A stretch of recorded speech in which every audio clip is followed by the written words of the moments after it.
Tá aí. As declarações do Dr. Roberto Calil, que foi alvo ontem, inclusive, né? Algumas críticas, falou assim: eles soltaram aquele boletim médico ao meio-dia, aí depois o presidente Lula pediu até para que informasse todo mundo a respeito desse novo procedimento, e o Dr. Roberto Calil, que está aí responsável por trazer as informações a todos, mas às vezes meias informações acabam trazendo algumas dúvidas.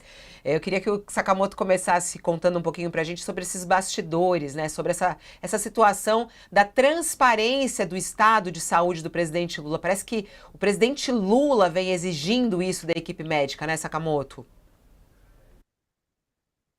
Tá desligado o som do Saka. Ah, tá. Desculpa, eu tirei Agora que aqui, eu eu vi, tinha tirado o você fone. tá em Rio do Sul, é isso? Tô em Rio do Sul, Santa Que chique. Catarina. Vai fazer um Vim para, trabalho aí, é eu vim para isso? Santa Catarina para dar uma, oi, para Um palestra. palestra, mas É. também reportagem, essas coisas, né? Ah, entendi. Então, eu casei as duas coisas juntas aqui. Mas daqui a pouco eu tô de volta. Tipo, segunda-feira eu tô em São Paulo já.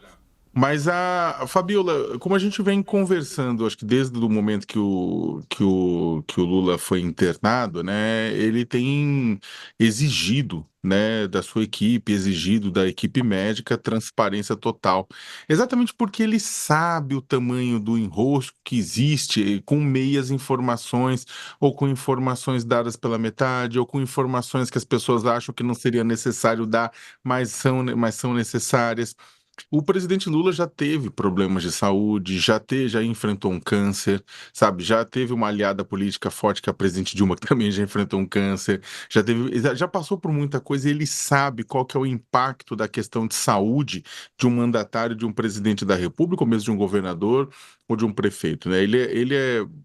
Pode, se você não precisa gostar do Lula ou amar o Lula, não importa, o fato é que ele vem defendendo com unhas e dentes sempre que a saúde dele seja dada com total transparência, para que não vire, inclusive, para que não seja utilizada, para que não seja essa informação, essas meias informações sejam usadas para manipular mercado, para manipular política, para manipular a própria gestão, né? Então, ele tem, só que aí acontece o seguinte, quando ele teve o acidente com a queda, muitas pessoas próximas a ele douraram aquela pílula, o que deixou ele muito bravo, né? Falaram, não, ele tá ótimo, daqui a pouco tá jogando futebol, que não sei o que lá. E ele depois veio a público e teve que jogar real e falou, velho, rachou, eu achei que tinha rachado meu cérebro ao meio, muito sangue, isso foi grave, eu pensei que podia ter morrido, sabe? Então ele joga real.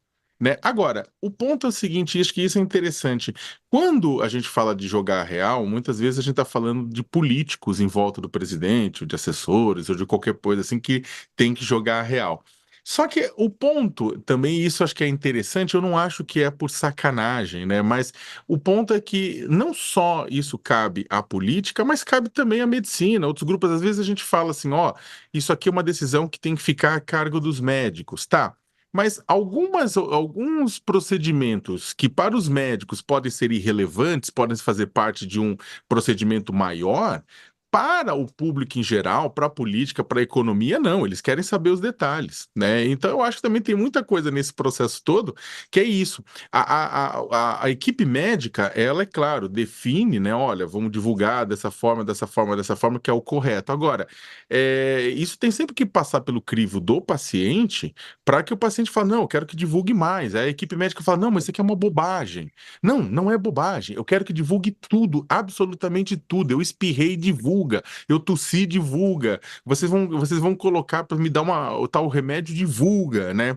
Porque às vezes o próprio médico, ele não tem essa visão política, ele não está inserido nesse processo, ele fala, olha, isso aqui é uma bobagem, mas quem define o que é bobagem ou não é o paciente, né? Então eu acho que nesse processo inteiro, né, teve toda essa discussão, pô, devia ter divulgado a questão, os médicos falaram, mas você não precisava, isso é uma bobagem. Não, o Lula pediu, queremos isso aqui. E isso já gerou um ruído ontem, né? Isso já gerou um ruído ontem. Então, eu acho que é aquela questão. os médicos deve ficar a carga, claro, a divulgação dos médicos, que não vão dourar a pílula sobre aquilo que ficar, que estiver acontecendo, mas a palavra final tem sempre que ser do paciente, porque em última instância o médico também pode não ter ideia do que é relevante para o debate público. E sim, o procedimento do Lula era relevante para o debate público. Então, não tem que ficar a cargo, sequestrado por interesses de assessores políticos, etc., mas também não pode passar simplesmente pelo crivo do médico, a decisão do que sai. Como sai é o médico, agora do que sai tem que ser com o paciente. E o paciente, neste caso, Fabiola, só para terminar, como a gente bem sabe, é uma pessoa preocupada e que sabe que qualquer informação divulgada errada, equivocada ou que parecer que foi omitida vai sobrar para ele. Então o Lula não quer mais essa dor de